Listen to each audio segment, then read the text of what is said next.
2월 21일 월요일 새벽 예배를 하나님 앞에 드리도록 하겠습니다. 먼저 사도신경으로 신앙 고백 드립니다.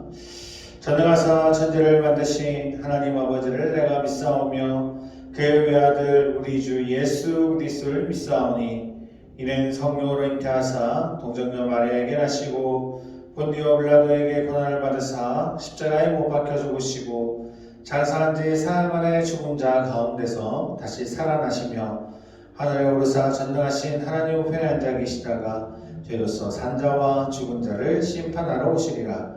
성령을 믿사오며 거룩한 공예와 성도가 서로 교통하는 것과 죄를 사하여 주시는 것과 몸이 다시 사는 것과 영원히 사는 것을 믿사옵나이다. 아멘. 오늘 이 새벽에 보실 말씀입니다. 이 새벽에 보실 말씀은요, 출애굽기 15장 6절에서 17장 4절까지의 말씀입니다. 출애굽기 15장 6절에서 17장 4절까지의 말씀. 먼저 말씀 읽고 들어오도록 하겠습니다. 정지 버튼 눌러주세요. 말씀 다 읽으셨으면 오늘 본문 말씀 보도록 하겠습니다. 오늘 본문 말씀은요, 출애굽기 15장 22절에서 27절까지의 말씀입니다. 15장 22절에서 27절까지의 말씀 제가 공독해 드리도록 하겠습니다. 모세가 홍해에서 이스라엘을 인도하며 그들이 나와서 수르 광야로 들어가서 거기서 사흘 길을 걸었으나 물을 얻지 못하고 마라에게 이르렀더니 그곳 물이 써서 마시지 못하게 했으므로 그 이름을 마라라 하였더라. 백성이 모세에게 원망하여 이르되 우리가 무엇을 마실까 하며 모세가 여호와께 부르짖더니 여호와께서 그에게 한 나무를 가르치시니 그가 물에 던지니 물이 달게 되었더라. 거기서 여호와께서 그들을 위하여 복도와 율례를 정하시고 그들을 시험하실세 이르시되 너희가 너희 하나님 나 여호와의 말을 듣고 순종하고 내가 보기에 의를 행하며 내 계명을 귀를 기울이며 내 모든 규례를 지키면 내가 애굽 사람에게 내린 모든 질병 중 하나도 너희에게 내리지 아니하리니 나는 너희를 치료하는 여호와임이니라. 그들이 엘림에 이르니 거기 물샘 12과 종려나무 70그루가 있는지라. 거기서 그들이 그 물 곁에 장막을 치니라. 아멘. 자, 오늘 말씀을 통해서 마라의 쓴물이라는 말씀 주제로 나눠보고자 합니다. 이제 이스라엘 백성들은요, 이제 애굽에서 나오게 되죠. 그리고 홍해를 건너게 됩니다. 정말 하나님의 극적인 은혜로 홍해를 건너게 되고, 그리고 애굽의 출격에서 따돌리게 되죠. 자, 그 구원의 역사를 만끽하게 된 이스라엘 백성들이요, 이제 수르 광야에 이제 들어가게 됩니다. 가나안의 여정을 떠나기 위해 거쳐야 될 지역이었죠. 그 지역을 전하게 됐는데 그곳에서 이제 느닷없이 적을 만나게 되죠. 적이라 하면 뭐 누가 이렇게 싸움과 전쟁을 하는 그런 적이 아니라 불평이라는 적입니다. 마라에서 이제 약 한 200만 명의 이스라엘 백성들의 앞에 놓여 있는 이제 어려움이 이제 시작이 된 거죠. 진정한 광야에서의 어려움들이 이제 그들에게 닥치게 된 겁니다. 그게 무엇이냐? 이제 물이 없어진 겁니다. 물. 사람들에게 있어서 물이 너무너무 중요하죠. 그런데 광야라는 곳에서는 물은 더욱더 중요합니다. 왜 중요하냐면 물을 우리나라처럼 마음대로 이렇게 얻을 수 있는 게 아닙니다.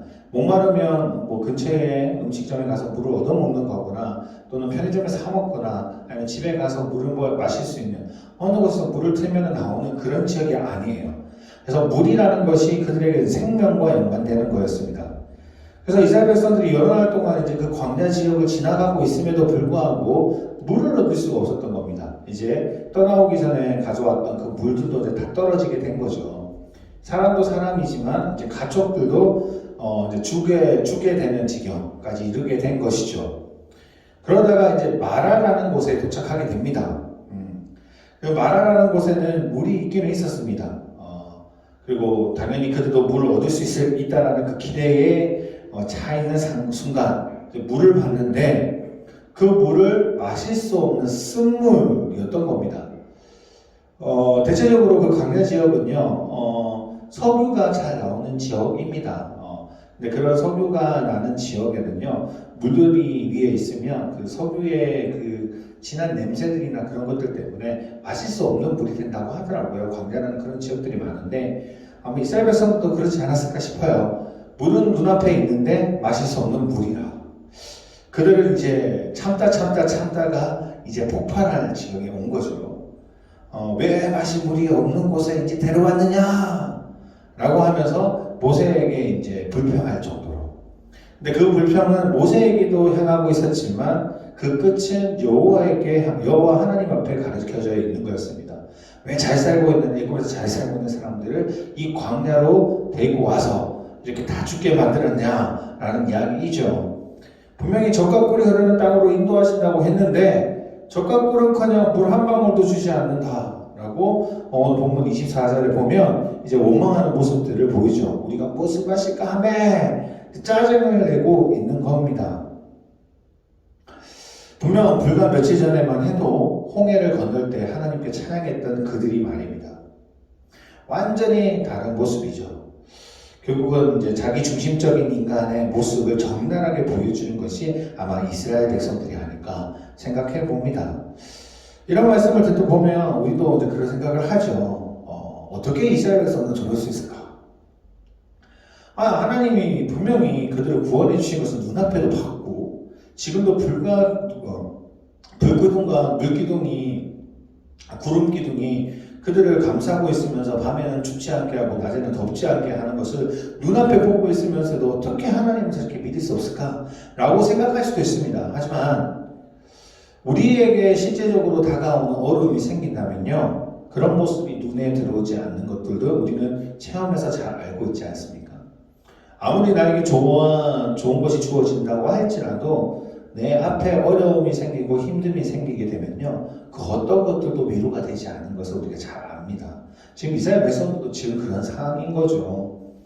너무 눈앞에 보이지 않는 어려움과 아픔, 그리고 눈앞에 사람도 죽어갈 수밖에 없는 상황, 그리고 동물도 죽어갈 수밖에 없는 이런 상황에 놓여 있는 게 너무 그들에게 있어서는 화가 났던 거라고 봅니다. 하지만 그들이 간과했던 사실은 하나가 있죠. 뭐냐? 그들에게는 하나님이 함께 하신다라는 사실을 기억해내지 못했다는 겁니다.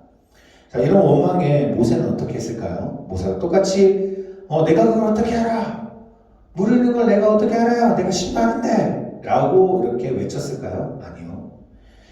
모세만은요, 지금 이 상황에 어떻게 해야 되는지 확실한 방법을 알고 있었습니다. 그래서 그는 어떻게 하죠? 고민도 하지 않고 하나님 앞에 무릎 꿇고 기도하죠. 그때 하나님의 기도 소리를 들으시고 한 나무를 택하시고 그 나무 가지를 물에 던지라고 하죠. 그 물에 던졌을 때 어떤 일이 발생합니까? 분명히 쓴맛이 있었던 물, 마실 수 없는 물이었는데요, 너무너무 달콤한 물로 바꾸셨죠. 마치 우리 죽임 당할 수밖에 없는 우리를 그 십자가의 은혜를 통해서 구원받게 하셨던 그 예수 그리스도의 모습, 하나님의 사랑과 같이 말입니다. 그리고 거기서 여호와께서는 이제 그들을 위해서 이제 법도와 율례를 정하시게 합니다. 순종해야 됨을, 그리고 거역을 하게 됐을 경우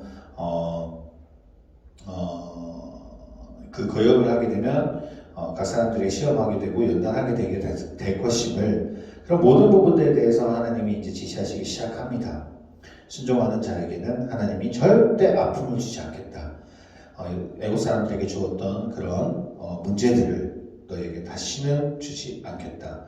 하지만 거역했을 때 하나님이 처벌하실 것임을 이야기해 주시는 거죠. 오늘 말씀을 좀 볼까요? 말씀이 이렇게 얘기합니다. 25절하고 26절 말씀입니다. 모세가 여호와께 부르짖더니 여호와께서 그들에게 한 나무를 가리키시며 그의 물을 던지니 불이 달게 되었더라. 거기서 여호와께서 그들을 위하여 법도와 율례를 정하시고 그들을 시험하실세.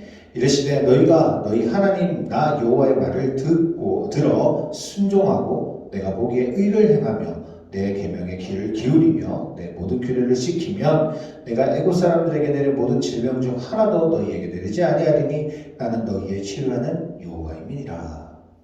하나님 분명히 우리에게 약속해 주시는 말씀인 거죠. 너희가 불평하고 불만을 표하나 너희들이 하는 방식은 잘못되었으나 그럼에도 불구하고 너희에게 다시 한번 이야기하는 것은 하나님의 말씀에 나의 말에 순종하라 라는 겁니다. 하나님의 말씀에 순종하라 라는 말씀인 거죠. 그 말씀에 순종하는 자들은 하나님이 끝까지 그를 책임져 주시고 그를 지켜주실 것이고 그를 치료해 주시겠다라고 이스라엘 백성들에게 약속해 주신 겁니다. 다시 말하면 너희는 너희 중심대로 살아갈 거라고 생각할지 모르나 너희는 너희 마음대로 살아가는 그런 존재가 아니다. 나와 함께 해야 되고 나를 순종해야 된다. 그래야 내가 너희와 함께 할 것이고 너희를 지켜주겠다라는 약속을 하시는 것이죠. 사랑하는 성도님, 우리가 신앙생활을 하다 보면 착각에 빠질 때가 있습니다. 그 착각이 무엇이냐 하면요, 하나님이 나를 지켜주시는 것은 내가 삶 속에서 아무 문제가 없을 때라고 생각을 합니다. 물론 하나님이 정말 우리에게 은혜를 베풀어 주셔서 우리의 문제들을 없게 하시고 편안하게 해주실 수도 있습니다. 하지만 중요한 것은요, 우리에게 주어지는 그런 편안함이 하나님이 주시는 축복이라고 완전히 말할 수는 없다는 사실입니다. 왜냐? 하나님이 주시는 평안과 하나님이 주시는 함께 해주시는 그런 은혜는요, 하나님의 말씀의 순종부터 시작이라는 겁니다. 하나님이 나를 잘 해주시기 때문에 나의 지금 삶에, 나의 가족에, 나의 생활 속에서 문제가 없다라고 해서 나는 하나님 앞에 잘하고 있고 하나님은 나와 함께 하시나라는 것이 아니죠. 그러면 정말 중요한 요소가 하나가 더 있어야 되는데 그게 무엇이냐? 내가 하나님의 말씀 안에 순종하고 살고 있느냐. 그 순종함 속에서 하나님이 함께 해주시고 하나님이 치유해 주신다라는 오늘 이스라엘 백성들의 말씀을 꼭 기억했으면 합니다. 오늘 하루도요, 우리가 살아갈 때 하나님의 말씀과 법도와 율례를 지키는 하루가 되었으면 좋겠고요. 그리고 하나님이 나의 삶을 주관하시고 나를 인도하여 주시고 나의 모든 문제와 어려움들을 주님이 치료해 주시는 하나님들을 체험하시는 저희 가운데의 성도님들이 되시기를 이 아침에 소원합니다. 기도하겠습니다. 하나님 아버지 감사합니다. 언제나 함께 하시는 주님, 하나님이 함께 해주신다라는 우리의 그 믿음 하나로, 또한 우리가 우리를 지켜주신다라는 그 은혜 하나로 우리가 하루하루 살아갑니다. 그 속에는 꼭 필요한 것이 있죠. 그래서 바로 우리의 순종이 있거라 믿습니다. 우리 가운교회 성도님들은 저와 우리 가운교회 성도님들은 정말 하나님 앞에 순종하는 삶을 살아갈 수 있는 하루가 될 수 있게 주님이 도와주시고 하나님 말씀대로 지켜나갈 수 있는 믿음의 자녀가 될 수 있도록 주님이 인도하여 주시옵소서. 이 새벽에 무릎 꿇고 기도하는 기도 소리를 주님이 응답하여 주시고 우리 입술에 감사함이 넘쳐날 수 있는 하루가 될 수 있도록 주님이 축복하여 주시옵소서. 이 모든 말씀 예수 그리스도의 이름으로 기도드립니다. 아멘.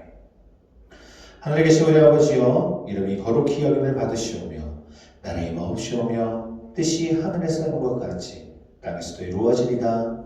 오늘날 우리에게 영원한 양식을 주옵시고 우리가 우리에게 죄 지은 자를 사하여 준 것 같이 우리의 죄를 사하여 주옵시고 우리를 시험에 들게 하지 마옵시며 다만 악에서 구하옵소서. 대개 나라와 권세와 영광이 아버지께 영원히 있사옵나이다.